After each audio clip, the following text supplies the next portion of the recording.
Spoštovane gledalke, cenjeni gledalci, dober večer. Kot vemo, se bomo Slovenci 23. oktobra odpravili na volišča, ko bo potekal prvi krog predsedniških volitev. Vsi si želimo dobrega, predvsem pa modrega predsednika, na katerega bomo ponosni. In vsekakor bo odločitev lažja, če bomo kandidate spoznali. Tudi zato je nocoj v našem studiu kandidat civilno-družbenega gibanja Zdrava družba, gospod Boris Vene. Dober večer in dobrodošli. Dober večer, hvala za vabilo. Zelo sem vesel, da sem v vašem kraju. Sem užival na poti, tako da in se res sem v radostnem in igrivem pričakovanju, kaj bomo danes povedali. Pa hvaležen sem obenem, da je gospa Polona Kambič z nami, z menoj, tako da hvala, Polona. Veseljem. Tako je z nami tudi semiška županja Polona Kambič, prav tako aktivna v gibanju Zdrava družba.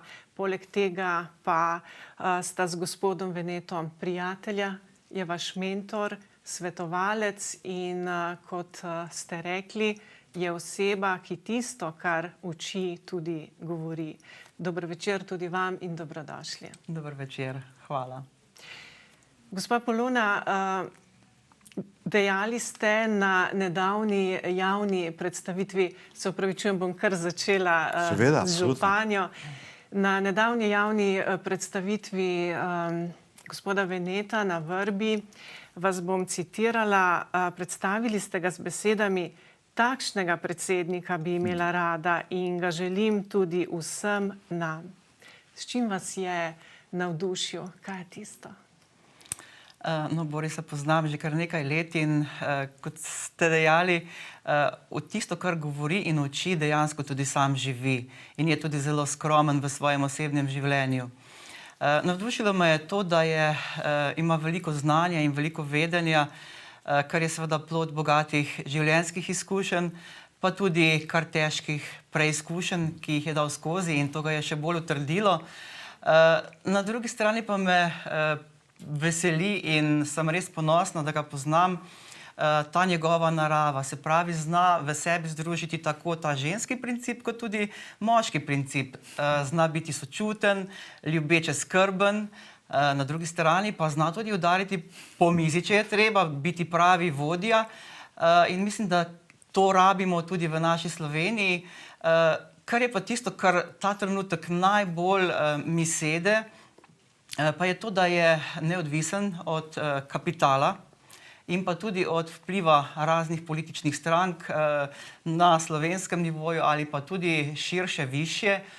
In to se mi zdi pa še najbolj pomembno, da se bo res zavzel za človeka, za navadne ljudi in ne bo najprej sledil kapitalu in pa nekim drugim ciljem. Mislim, da takšnega predsednika potrebujemo in jaz se želim takšnega in ga želim tudi vsem nam. Lepo, pa pojdimo po vrsti. Gospod Vene, mnogi vas poznajo kot avtorja, enega izmed najbolj prodajanih avtorjev v Sloveniji, spet drugi kot odličnega motivatorja, kot mentorja, zopet tretji lahko rečemo kot osebo, ki je premagala izjemno težke življenjske prepreke. Praktično ste se kot Feniks znova vstali iz pepela, postavili na noge. Kdo dejansko je Boris Vene? Če govoriva o moji identiteti, najprej, v bistvu sem družinski človek. Družina mi pomeni, zdaj me že mrazi, me že prvič zmrazil, dobro smo začeli, bom tudi razložil, kaj to pomeni. Družina mi pomeni vse. Se pravi, sem oče, soprog, sem dedi 14 mesecev že, prijatelj številnim ljudem, sem učitelj in učenec življenja, tako da to bi bila nekje najkrajša, sem pa res neskončno sem vztrajen in vsa ta leta delam zadnjih 30 let krizne menedžmente, ne si bo po podjetjih ali karkoli. In takrat, ko večina odneha, se za mene šele začne. Tako da meni izjemno tisto izziv, takrat se v meni prebudi ena notranja sila, na notranja moč, ko bom recimo primer povedal z borilnih veščin, sem tudi mojster karateja, ko v bistvu že pa se ne pretepamo tako, ampak ko dejansko že kondicijsko popuščaš in vse te stvari, jaz pravim, potegneš od nekod eno prvinsko energijo, prvinski nagon in kar, spet me mrazi, in kar naenkrat ene kapacitete, za katere sploh nisi vedel, da jih imaš, jih od nekod potegneš. Za ga višjega ne veš, kasneje sem to pogruntal, da je to pač ta moj spirit, ta moj duh, če mu tako rečem. Ko sem rekel, da me mrazi, to pomeni, včasih so mislili, da so glasilke povezane direktno s skeletnim. Embriologija, naveko razvoja zarodka je dokazala, da so glasilke povezane direktno s srcem. Kar pomeni, ko govoriš in da se naježaš, da te zmrzi, to pomeni, da si govoril s srcem. Če je vas ali pa tebe zmrazil, pomeni, da si slišal srcem. In ko sem to zvedel leta 1997, ko je šla prva knjižna uspešnica, že 4 stoletja nazaj, je en modri mož to na tem prvem predavanju te knjige predstavitve povedal, imel tako ljudkovno gledališče in takrat, ko sem to začutil, ker je rekel, joj, ko me mrazi, takrat naprej sem vedno uporabljal pri svojem delu. Ne si bilo mentorstvo, coachingu, shadowingu, predavanjih, delavnicah, da sem vedno imel merilo svoje uspešnosti, ki sem ga sam sebi postavil in sem rekel, prosim, če vas bo v mojih besedah zmrazil, da se boste naježali, dvignite roko. Če boste pravi strelovod vsega tega, dvignite obe roki. In če to traja, držite jih. Ker v tem primeru se zgodi en fenomen. Mi se povežemo z našim, nekateri pravijo, višji jaz, nadzavest, niti ni pomembno. Nekateri pravijo Bog, kakorkoli pač to definiramo. Ampak to pomeni, da smo mi postali kanal za brezmejno zavest. Jaz pravim, da smo mi brezmejna zavest na kratkem postanku na planetu Zemlja. In od tod tudi jemljete moč za to vašo pogum, za odločnost, kar pa tudi more predsednik imeti, kajti sami pravite, najhujši časi še prihajajo. Dejali ste, da živimo v času največje manipulacije v znani zgodovini človeštva in da smo zdaj nekako na prelomni točki, ko se bo odločalo, v katero smer gremo. Na kaj natanko ste mislili s tem? Če gremo še en korak nazaj, ko pride do tega mrazenja, takrat se zgodi sokreacija s stvarnikom. Se pravi, da mi odpremo temu srčkam, odpremo naš kanal in mi sokreiramo s stvarnikom. Karkoli mi pojmujemo tega stvarnika. In obstaja nešteto različnih imen za isto brezmejno zavest. Hudi časi, ki prihajajo. Večina ljudi, sedaj, ki so se pač narekovajo virus v miru, večina ljudi razmišlja sedaj pa najhujše za nami. Ampak nočem strašiti, ker ljudje enostavno, če slišijo preveč resnice, se ustrašijo. Ampak pravim, da to je bilo zdaj šele ogrevanje. Ker v bistvu moja žena je v intervjuju za Jano v decembru lansko leto povedala, da je sedaj leto prebojenja, resnice in nove realnosti. In jaz sem ji to rekel, si rekel, Mokša, tako jo kličem, si rekel, a nisi malo preveč povedala nove realnosti? Kako misliš, da to ljudje razumeli? In potem zgodila se je ta nesrečna vojna, seveda, ne bomo šli v to smer. In praktično so bili štosi, da je Putin v 48 urah rešil vse težave z virusom, kar enkrat ga ni bilo. To pomeni, da je bilo to na vrsto ogrevanje, se pravi, da je iz faze 1 če tako imenujemo, čeprav ni bila ena, je bila že malo več pa ena, prehajamo v fazo 2. To je bila ta vojna. V 2 intervjujih, v enem je bil tudi 2020, preden se je ta zadeva sploh začela, smo bili na par, ki se pač na področju zdravja rečemo, bolj spoznamo, ali nekdo zdravnik, ali si imel veliko preizkušenj s temu, so me vprašali, kaj zdaj, to mislim, da je bilo v februarju 2020, kaj naj zdaj naredimo? Ja, kaj, ljuba duša, kaj boš naredila? Je krepi imunski sistem, to je tvoj notranji bog, bog fizičnega telesa, pustimo zdaj čustve, mental. Recimo, drugi odgovori so bili malo drugačni. In potem je bilo to zelo odmevno, ob meni govoril in dal tudi intervju dr. Ihan, vemo, da je znani slovenski imunolog. Takrat je razmišljal popolnoma drugače, kot je kasneje razmišljal. Kaj se je zgodilo, to ni naša zgodba. Mislim, da 3-4 mesece kasneje so, ker je bil pač to toliko povpraševan po temu, so me vprašali za revijo Jana, intervju, ta je bil tak sploh odziven, kaj mislim o vsem tem virusu, kaj prihaja, konkretno vprašanje. In sem rekel, mene virus ne skrbi kaj dosti. Sem imel COVID, govorim iz lastne izkušnje, ker sem imel še ne druge zdravstvene preizkušnje, maligni melanom, karcinom in še COVID. Se pravi, jaz sem definitivno predstavnik, ki bo umrl, če dobi COVID. A sem mrtev? A vam tako delujem? Govorim iz lastne izkušnje. Ne želim govoriti proti nikomor ničesar. Lahko pa govorim tisto, kar je moja lastna izkušnja. Ok, zdaj sem pa jaz en fenomen, ki je pač nekaj naredil in tako naprej. Ne, uporabil sem v znanje klasične medicine in znanje alternativne medicine, se pravi holistično znanje. Ok, gremo nazaj. Se pravi, virus me ne skrbi.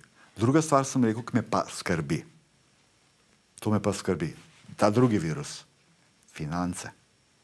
Prihaja hiperinflacija in greste lahko na mojo spletno stran borisvene.si in boste lepo videli te intervjuje, da sem to vse povedal. Kaj se zdaj dogaja? Inflacija. Wow, imam kristalno kuglo, ne? Ne, sam poznam določene plane, že za zelo precej naprej, doma imam pa že eno znanstvenico, pa obenem še astrologinjo, se pravi duhovna in znanstvena plat, vse skupaj, ker eno se tisto zmaguje, ne? No in tretji virus sem rekel, da me skrbi, na katerem delamo že zadnje več kot 10 let. Tudi s Polono, pa z vsemi slovenskimi županjami. Hrana, samooskrba. Mi smo slabo o samooskrbi. In to se zdaj dogaja. Mi da smo imeli 2019, po Polonine zaslugi, povabilo so slovenski župani, ker jih je bilo, mislim, da 22, od tega jih je večino prišlo na 19-18 in smo že vse te šole ne dali skozi, kakšni časi prihajajo. 20 je bilo, maj 20. Aha, ok. Že v času Aha, covida. ok. In smo na tem delali. In če pogledamo zdaj, vse to se je zgodilo. Tako da ta moja kristalna kugla s pomočjo moje žene še vedno obstaja, tako da lahko govorimo naprej, kaj nas čaka. In na kakšen način se bi vi, če bi bili, ko boste predsednik, lotili tega, kaj moramo Slovenci narediti, kaj so tisti prvi koraki? Tisto, kar že dela gospa županja, ko svojim občanom svetuje, samooskrba, dvig imunskega sistema, dobri odnosi. Je to tisto, je to ta prava pot? Še veliko več, še veliko več. Bom kar po nadzoru s svojimi knjigami, oziroma sva 2 avtorja, še nek kolega. Mi smo kot ta jajček. In ko pride določen čas, bom uporabil ta termin, ki ni popolnoma točen, ampak za lažje razumevanje gledalk in gledalcev. Potem, ko pride čas, posije ena svetloba. Jaz temu pravim božanska svetloba. Okay? In ko posije, se v nas začne nekaj dogajati. Mrazi. Če imate kakšno možnost povratnih informacij, gledalk in gledalcev, če je koga mogoče zmrazil, kot zdaj to govorim, to bi bila super povratna informacija, če nam pišejo ali kogarkoli. Potem se začne ta naše bistvo, se začne prebujati in širiti. In če smo dovolj, prej ste omenila modrost, pogrešal sem za mene še pogum, ki ga definitivno imam.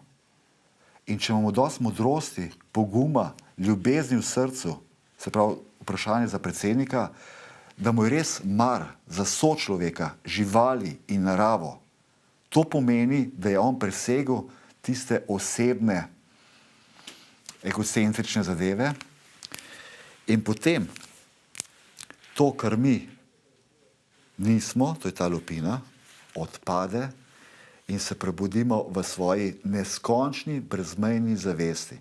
Ker na začetku sem rekel, ko ste me vprašala, kdo sem, brezmejna zavest na kratkem postanku planeta Zemlja. In ko mi to spoznamo, potem mi nismo več nemočna žrtev. Potem nam nihče ne more nič več ukazovati.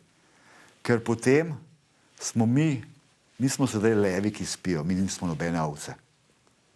Ker velikrat je po omrežjih, da smo ovce. Ne, nismo ovce. Mi smo levi, ki spijo, mi smo brezmejna zavest. Mi imamo neskončno moč. Vsak od nas, to govorim že zadnjih 30 let, ima moč, da lahko zgradi nov planet v vesolju. Materializira. Ker mi smo tukaj v materiki. Ampak, tako da to je nekje odgovor. Se pravi, ozaveščanje je tisti prvi korak, ko se mi zavemo, kdo v resnici smo. In ko se ti zaveš, kdo v resnici smo, potem v tem primeru te stvari dobiš neskončen pogum, pogum je pa nalezljiv. In ko ljudje vidijo zgled, če citiram Gandija, be the change you want to see, ko ti postaneš ta sprememba, ker glejte, jaz imam gibanje, potem je prišlo do zdrave družbe, aktivno srce na kvadrat, v katerem smo tudi s Polono zelo veliko delala, brezpogojna ura mesečno za sočloveka, živali in naravo. A si predstavljate, da bi ta moment 10.000 ljudi, samo 10.000 ljudi, 1 uro mesečno naredili brezpogojno za sočloveka, živali in naravo? Jaz naredim vsak dan par ur. Brezpogojno. In tudi recimo posloven model imam tak, da recimo pač sem pozicioniran kot, rečemo temu, strokovnjak, ne bi v temu. In pač na tem moja tržna niša ali pa segmentacija strank delam res za vodilne. Sem mentor pač vodilnim in stanem dosti denarja. Ampak istočasno tisti, ki nimajo, pa so že na tej poti, ki smo zdaj pokazali, sem pa brezplačen, sem pa zastonj. Definitivno ste, upam reči, edini predsedniški kandidat, ki govori o sočutju, o dvigu zavesti in mislimo pa, da je prišel čas tudi za to vrstne teme. Vaša kampanja nosi naslov oziroma moto Pridite mi povedati. Kaj želite s tem sporočiti Slovencem? To je pa ena zgodbica iz prakse, ki jo kar te prepusto. Kaj je tvoja nečakinja napisala, ko smo v zadnjič imeli? To so take zgodbe o otrok, to so genialci. Ja, na svojih predstavitvah oziroma ko pobiramo te podpore, ki jih sedaj seveda za vložitev kandidature nujno potrebuje, ima Boris tudi skrinjico, kjer ljudje povedo njemu, kaj si želijo od predsednika, kaj pričakujejo od predsednika in tako je v Črnomlju prišla na to stojnico tudi moja nečakinja oziroma moja vnukinja. Zala v 3. razred je danes stopila in ko je videla, da je v tej skrinjici, da ni še ničesar, sem rekla, tu pa lahko napišeš, kaj ti misliš, da bi predsednik Slovenije moral biti, moral imeti in je se Zala razpisala, napisala kar 8 točk, lastnoročno in vrgla v to skrinjico. Kako si otrok pri 8 letih predstavlja svojega predsednika? Vse to imamo na Facebooku, na Boris Vene, je prav ta spisek teh točk in potem sem me še vprašal, sicer smo to posneli, ampak ne bomo zaradi face recognition otroka izpostavljali po omrežjih. Mi dala še ta kompliment, lahko si zraven. In za vsako točko sem rekel, jaz to imam, Zala, povej mi, a imam? Ja. In kje je bila, na koncu zadnja točka je bila, da se mora predsednik veliko smejati, da mora biti radosten in igriv. Sem rekel, a to imam? In tle je bil najbolj glasen. Ja, ker smo se to hecali. Recimo, en kratek dogodek, zdaj, ko smo imeli v soboto in moj sin imel rojsten dan in je prišla od moje žene, sestre, hčerka, to nismo Srbi, drugače bi to bilo že, kaj to je, ali mala nečakinja, sem mali stric, ne vem točen, ne bi to trdo, nisem jih dober v teh stvareh. In na koncu pa moj vnuk je prišel 14-mesečen, oziroma so ga pripeljali, ne. In smo se tako igrali v cel popolne in na koncu je rekla Ajda, je rekla, pa ti si večji otrok pa midva. Ampak tle se skriva skrivnost. V vseh svetih spisih, svetem pismu, ker sem bil velikrat v Indiji, med šamanom sem bil in sem se učil bivati med revnimi in bogatimi, ker moraš oba poznati, da veš. Povsod, da jih razumeš, povsod so te prilike noter, postanite kot otroci, če sveto pismo citiram, kajti njih je Božje kraljestvo. Ne? Res je, ampak rekli ste vse točke, ampak niste pa ženska. Zadnje čase slišimo, da je čas za žensko predsednico. Kaj vi menite o tem? Na začetku je Polona že lepo povedala, poanta je, vsak človek v sebi nosi ženski in moški princip. Kar pomeni, lahko imaš žensko telo, pa si možača, si moški. In to ni nobena ženska, to je samo fasada ženska. Lahko je pa obratno. Lahko si moški, pa si čisti pač si tisti ženski princip. Poanta je v ravnovesju. In tudi to je že Polona briljantno povedala. Tle bom zdaj povedal globoko starodavno modrost, ki se imenuje v angleščini love and law. Ljubezen in zakon. Ko je človek v srcu, potem si ti lahko ljubeč in si lahko v srcu. Če je človek v mentalu, ima zaprto srce in hoče izkoristiti, potem si potem si zakon. Kar pomeni, da do vsakoga unikatno pristopaš. Rad dam primer na otrocih, kar se vzgoje tiče. Ko je otrok ljubeč in v srcu, potem si ti lahko dovoliš, da si tudi ti največje srce na tem planetu. Če vidiš, da je otrok izlorablja to in da ogroža sebe in druge, si zakon. In pri nas v družini pa se je točno vedel, ki je oči prišel domov, pa so ga pobiksali otroci, oči samo pogledal in je bilo vse urejen. Povejte mi, na kakšen način boste drugačni od aktualnega predsednika? Eden od primerov ga rad povem, ker to vprašanje sem že dobil. Predvsem, če si ti ljudski predsednik, tako kot so mi nekje določili, da imam te vrline, če temu tako rečem, to milost, potem definitivno, bom kar primer dal, ko se je dogajal ta, kako če reči, sploh eno lepo besedo, masakr otrok v tej situaciji, ki je bila 2 leta pa pol. Prva stvar, ki sem jaz pogrešal, ko so bili te veliki protesti, jaz bi bil prvi človek, prvi bi bil, ki bi stopil na oder, ker, kot ste rekla, kampanja, pridite mi povedati, povejte mi, kaj vas moti. In če neodvisna stroka trdi drugače, pa uradna stroka, potem ti organiziraš kot predsednik neodvisno stroko in rečeš temu uradno stroko. In imaš ene vrste kongresa, kakorkoli to imenuješ, eno združenje in ti potem ukrepaš. To je recimo en primer, ki ga uporabaš. Potem ljudje so zelo glasno povedali, kaj jim ne ustreza. Spet smo pri otrocih. V šoli, sploh pa ti si bila zelo aktivna, kar se tega tiče, se spomnim, da je minister takrat rekel, da ne odstop. In tisto, kar si super rekla, mene so zvolili ljudi, za razliko od vas. Bravo, bravo. Take ljudi, spet me mrazi, take ljudi ramo. Se pravi, praktično, ko bom rekel, kaj bi jaz naredil drugače? Vse. Vse. Če si ti ljudski človek, recimo prej, ko ste mi omenila določene moje poti, največji kompliment, ki sem ga zdaj dobil, in to je novinarka Suzi, je v bistvu tudi zapisala, zdaj bo šlo, to smo imeli 2 dni nazaj, je rekla, za vas sem slišala, ker me malo povprašala po preteklih predsednikih in tako naprej, je rekla, za vas sem slišala, da ljudje pravijo, da tam, ki je dr. Drnovšek nehal, vi nadaljujete. To mi je bil daleč največji kompliment. Ker recimo, lejte, moja naloga je, ker sem raziskovalec, jaz sem raziskal tudi vse protikandidate. Raziskal sem vse, kaj je potrebno. Ljudje mi pridejo povedati, ljudje vse povedo. Vse povedo, vse ne rabimo biti le pameten. Je pa res, sem prej omenil bogati in revne. Jaz sem v obeh svetovih. Med najbolj revnimi Indiji sem bil po mesec, smo meditirali, smo 6, 7, 8 ur smo meditirali. Bil sem med najbolj bogatimi, bil sem v Peruju med šamani, spoznam oba ta svetova in jih živim. Tako, ki je Polona rekla, živim skromno. Ker ko enkrat dosežeš več, kot si sploh pomislil, da lahko dosežeš, potem tiste tvoje egocentrične potrebe zginejo. Nimaš potrebe in potem, ko zveš, kdo si, da smo mi ena energija v različnih telesih, potem se zavedaš, ko nekaj naredim njej ali vam, dobrega ali slabega, v principu sem naredil sebi. In ko bomo mi dojeli, da smo ena zavest v različnih telesih, potem tega ločevanja ne bo več. O tem bi zdaj ure in ure lahko govoril, v čem sem vse drugačen.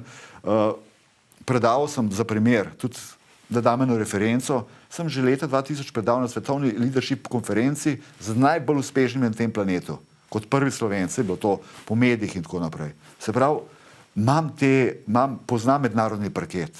Moja knjiga, ki so omenili v Sloveniji, da je bilo preko 200,000 knjig prodanih, v Ameriki je bila izbrana Bogatstvo in nas, ena izmed 3 najboljših knjig vseh časov na področju blagostanja od 2-kratnega doktorja. In enega najbolj poznanih zemljanjev, The Secret. On je v svoji knjigi tudi to zapisal. Imamo v slovenščini preveden, dr. Joe Vitale. Skratka,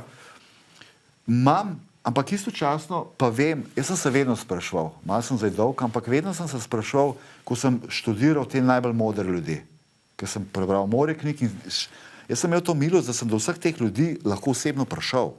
Recimo primer v Indiji, v muzeju, kot bestseller avtor, sem lahko prišel v muzej in preučeval tiste stvari, sem imel svoj ključ, tako rekoč, ne? Se pravi, sem jo odprl, ne? Tako da sem imel dostop do te božanske zakladnice.